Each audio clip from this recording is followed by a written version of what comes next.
Hello बच्चों, कैसे हैं? ठीक है। नीट का क्रैश कोर्स चालू कर रहे हैं, डे 1। ओके, 2025 के लिए, 26 के लिए मान लो 25 के लिए। ठीक है, क्रैश कोर्स केमिस्ट्री का स्टार्ट करते हैं पहले।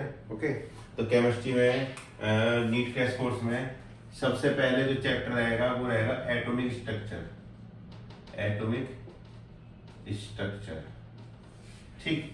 एटॉमिक स्ट्रक्चर चैप्टर का नाम है। क्रैश कोर्स में हम क्या करेंगे? फास्टेस्ट, ठीक है। मेन जो क्वेश्चन आने हैं वो बता देंगे, बस ज्यादा इधर उधर की बात नहीं करेंगे। ओके, ठीक है। सो बात करते हैं बोर्स मॉडल की। बोर्स मॉडल क्या कहता है? वो ये कहता है कि सेंटर में न्यूक्लियस होता है, सभी में होता है, तो कोई दिक्कत नहीं।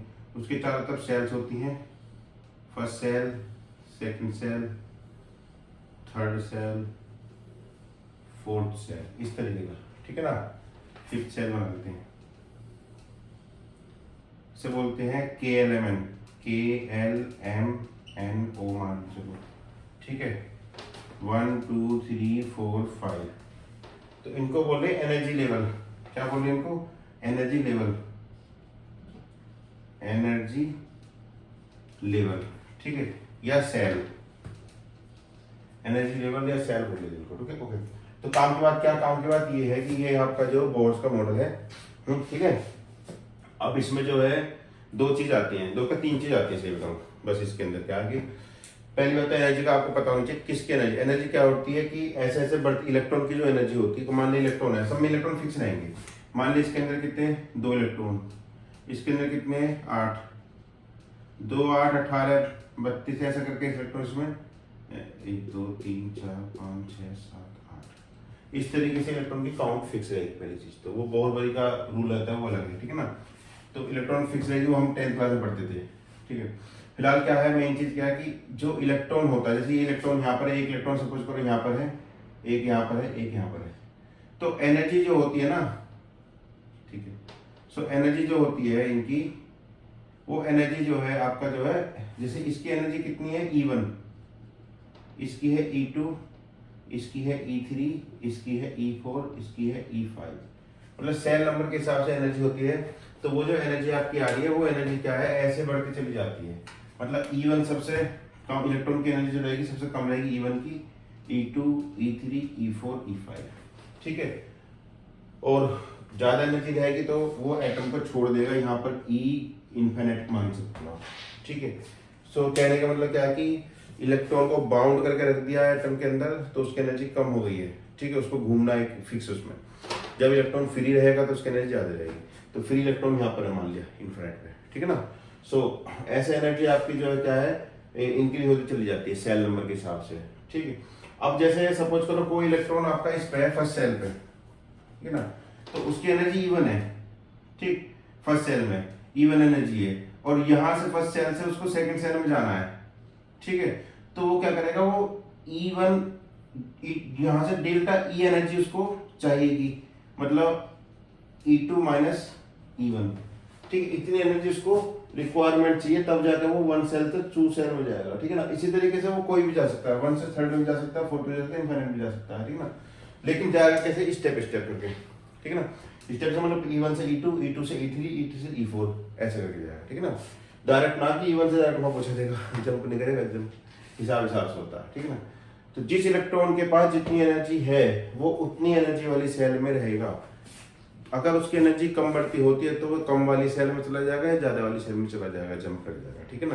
तो ये बोर बरी का बोर्स का मेन कंसेप्ट था इलेक्ट्रॉन के बारे में, ठीक है ना। इन्होंने क्या करा? इलेक्ट्रॉन की एनर्जी फिक्स कर दी, चलता रहेगा, ठीक है, जब तक उसकी एनर्जी लॉस नहीं होगी। और ये एनर्जी लॉस क्यों नहीं हो रही है? इसमें इन्होंने एंगुलर मोमेंटम कंजर्व कर दिया, ठीक है ना। क्या कर दिया? एंगुलर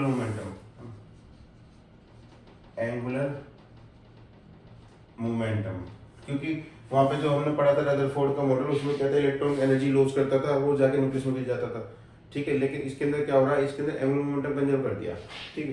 तो क्या कर दिया? MBR इक्वल टू NH/4π, ठीक है। इन्होंने ये कर दिया, इससे क्या होगा कि ये सब फिक्स है, N भी फिक्स है, H भी फिक्स है, 4π फिक्स है, ठीक है। तो ये इन्होंने इक्वल कर दिया, इक्वल और मोर देन कह सकते हो। तो MVR जो है ये क्या एंगुलर मोमेंटम, तो ये फिक्स हो जाता है। क्या हो जाता है कि एंगुलर मोमेंटम जो फिक्स होता है चीज उसी में घूमती रहती है सेल के अंदर, ठीक है, उसकी एनर्जी लॉस नहीं होती है। एक एनर्जी कंजर्वेशन लॉ है एक तरीके से, ठीक है। सो एक तो फॉर्मूला इसका ये हो गया। अब बात करते हैं उसकी।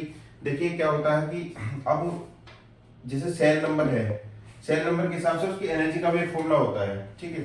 जैसे EN, तो ये होता है माइनस का RH, ये रेडवर्ड कांस्टेंट है, RH इंटू जेड स्क्वायर, ठीक है, अपॉन N स्क्वायर। एक ये फॉर्मूला है इसकी एनर्जी का, ठीक है। EN, अब जैसे E इनिशियल और E फाइनल, मान इलेक्ट्रॉन जंप करता है। एक सेकंड, कैमरा चल रहा है, नहीं चल रहा है कभी? हाँ, ओके। सो मान लिया इलेक्ट्रॉन जंप करता है फर्स्ट सेल से सेकंड सेल में, या सेकंड से फर्स्ट में आता है, ठीक है। ये कौन सा, तो उसके अंदर डेल्टा ई एनर्जी दी जाती है, तो E2 माइनस E1 बोलेंगे, E initial minus E final, वो कहीं भी जा सकता है, ठीक है।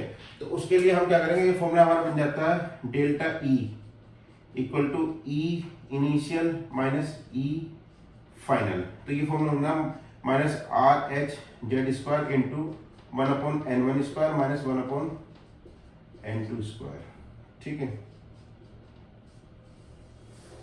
ये हमारे पास जो है फॉर्मूला बन जाता है इसका एनर्जी डेल्टा ई का। तो इतनी एनर्जी का इसका ट्रांसफर करेगा ये, तब जाकर ये दूसरे सेल में जाएगा, या इतनी एनर्जी लेने के बाद जाएगा, ठीक है। ये ऊपर से नीचे आ रहा है, ठीक है। तो अगर ये हायर लेवल से लोअर लेवल पे जा रहा तो क्या करेगा, हायर लेवल से लोअर लेवल पे जा रहा तब ये एनर्जी रिलीज करेगा, ठीक है। एनर्जी क्या करेगा, रिलीज करेगा।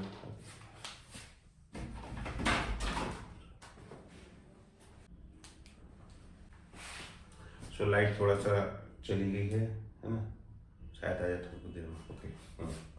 सो ये क्या है कि अगर ये हायर लेवल से लोअर लेवल पे जाता तो एनर्जी रिलीज करेगा, अगर लो लेवल से हायर लेवल पे जाता तो एनर्जी गेन करेगा, ठीक है।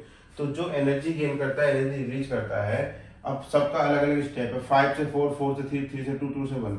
तो एनर्जी जिस हिसाब से रिलीज करेगा तो पैकेट्स के रूप में रिलीज करता है। तो वो जो एनर्जी को अगर हम डिक्रीजिंग ऑर्डर इंक्रीजिंग ऑर्डर में लगाएंगे तब उसे बोलते हैं एनर्जी स्पेक्ट्रम, एनर्जी स्पेक्ट्रम, ठीक है। तो एनर्जी स्पेक्ट्रम क्या होता है, इंक्रीजिंग और डिक्रीजिंग ऑर्डर ऑफ एनर्जी, ठीक है, उसे एनर्जी स्पेक्ट्रम बोलते हैं। सो ये एनर्जी स्पेक्ट्रम है आपके पास में, ठीक। तो एनर्जी स्पेक्ट्रम के हिसाब से अब क्या होता है कि जब एनर्जी रिलीज करेगा तो कोई भी एनर्जी होती है उसका एक फॉर्मूला होता है equal to h upon lambda. क्या होता है, equal to h upon lambda,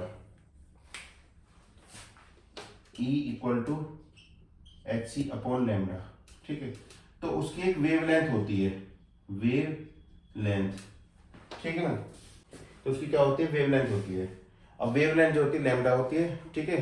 तो उसके हिसाब से एनर्जी स्पेक्ट्रम और वेव लेंथ, तो एक चीज आती है यहाँ पे कि अब जितने भी सारी ये मतलब ट्रांजिशन होंगे, उस ट्रांजिशन के हिसाब से क्या होता है, एनर्जी के डिफरेंट पैकेट्स होते हैं। डिफरेंट पैकेट्स को हम लगाएंगे एक ऑर्डर में, तो उसे बोलते हैं स्पेक्ट्रल सीरीज। क्या बोलते हैं, स्पेक्ट्रम सीरीज, स्पेक्ट्रम सीरीज। जितने भी ट्रांजिशन होंगे उसके हिसाब से। सपोज करो कैसे, जैसे सेकंड सेल है, सेकंड सेल से फर्स्ट सेल पे जा सकता है, ठीक है, ओके। फर्स्ट सेल पर अगर आ रहा है तो सेकंड से फर्स्ट पे जा सकता है, थर्ड से फर्स्ट पे जा सकता है, फोर्थ से फर्स्ट पे जा सकता है, फिफ्थ से फर्स्ट पे जा सकता है, ठीक है। अगर फर्स्ट सेल पर ट्रांजिशन आ रहे हैं, या फर्स्ट सेल से सेकंड पे, फर्स्ट से थर्ड पे, फर्स्ट से फोर्थ पे, फर्स्ट से फिफ्थ पे, ठीक है। तो एक सीरीज आती है एनर्जी की। ये जो सीरीज आ रही है इसे हम बोल रहे हैं, इसका नाम होता है लाइमैन सीरीज, लाइमैन सीरीज, ठीक है। इसी तरीके का अगर हम दूसरा बात करेंगे, ऐसे करके सेकंड सेल में आ गई, ठीक, ये यहाँ दिखा देता हूँ, सेकंड सेकंड थर्ड से सेकंड, ठीक है, ऐसे करके तब ये हो जाती है Balmer series, Balmer series, Lyman Balmer. इसके बाद फिर आता है जैसे अब ये है, यहाँ से दिखा देते हैं, ठीक है, कहा गया थर्ड पे पाश्चन, पाश्चन सीरीज, ठीक है। और इस पे दिखाते हैं लाइमैन बामर पाश्चन ब्रैकेट, ब्रैकेट सीरीज। और एक अगर और दिखा दें, इसमें जगह कम पर चलिए मेरे पास में, यही दिखा देता हूँ, ठीक है। और यहाँ इस पर जाता है ठीक है। लाइन देखो, first cell, second cell, third cell, fourth cell, fifth cell, ठीक है। लाइमन, बामर, पास्चन, ब्रैकेट और फुंड फुंड सीरीज में क्या होगा, फिफ्थ सेल को कूदेगा, ठीक है, कहीं से भी। और अगर फुंड के बाद भी आपको ज्यादा जानना है तो फुंड के बाद एक सीरीज और आती है, जैसे सिक्स सेल से अगर जंप करता है तब उसे बोलते हैं हम्प्रे सीरीज, ठीक है। इस तरीके से हमारे पास में बहुत सारी सीरीज हैं। तो ये सब सीरीज का क्या है, इनके अंदर एनर्जी है और एनर्जी फिक्स है, और उस एनर्जी के हिसाब से क्या क्या आपका वेवलेंथ आता है, ठीक है। तो एनर्जी हम कैसे कैलकुलेट करेंगे, इस फॉर्मूले से कैलकुलेट करेंगे, और इस फॉर्मूले को अगर हम मॉडिफाई करेंगे यहाँ से, जरा ध्यान से देखो क्या होता है कि हमारे पास है E equal to h c upon lambda, ठीक है। तो ये फॉर्मूला हमारा पलट जाएगा, ठीक है ना, इस तरीके से हमारा हो जाएगा यहाँ पर, ओके। तो क्योंकि ये माइनस वैल्यू है, ठीक है, प्लस करेंगे तो ये आपका जो n2 माइनस n1 हो जाएगा, ओके। तो ये माइनस वैल्यू किस लाइन n1 माइनस n2 बोल रखा हमने, तो यहाँ से क्या है, लैम्डा की वैल्यू भी आ जाती है, तो 1 अपॉन लैम्डा, वैसे एक फॉर्मूला बनाते हैं 1 अपॉन लैम्डा, ठीक है। तो क्या बनाते हैं 1 अपॉन लैम्डा इक्वल टू, तो यहाँ से क्या होगा, एच सी ऊपर आ गया, लैम्डा अपॉन ई, है ना, तो ये आ जाएगा 1 अपॉन लैम्डा को मैं निकाल देता हूँ, तो ई अपॉन एच सी आ गया, तो ये आ गया माइनस का R H Z square upon h c into 1 upon n1 square minus 1 upon n2 square, okay, ठीक है। लैम्डा मैक्सिमम, लैम्डा मिनिमम, तो जैसे लाइमन सीरीज के लिए लैम्डा कितना है, बामर सीरीज के लिए लैम्डा कितना है, तो वो सारा लैम्डा हम ऐसे निकाल लेते हैं। लैम्डा क्या है, वेवलेंथ, क्या है ये, वेवलेंथ, ठीक है। तो एक फॉर्मूला ये हो गया। अब इसमें बस एक फॉर्मूला और बच रहा है, और के में देखो थोड़ा सा लाइट आ रही थी, वो चली गई है, इसीलिए थोड़ा सा ब्राइटनेस कम है, ओके, कोई नहीं, देखते हैं। सो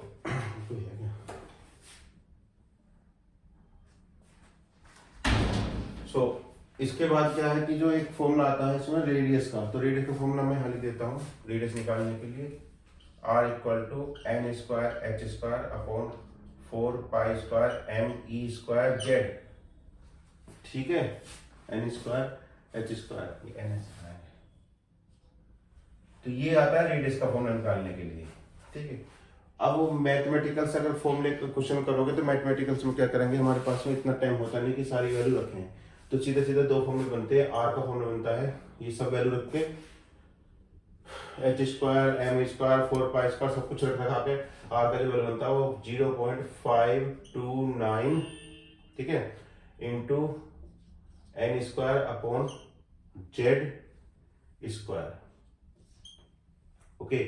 तो ये आपका आ गया रेडियस का फॉर्मूला, इससे कि वहां पर जेड है ना, हाँ जेड, ठीक है, ये आ गया रेडियस का फॉर्मूला। और एनर्जी का फॉर्मूला आता है इसके हिसाब से माइनस का 13.6 सब वैल्यू रख रखा के into Z square upon n square, ठीक है। जेड क्या है यहाँ पर, एटॉमिक नंबर, और एन क्या है, सेल नंबर, ठीक।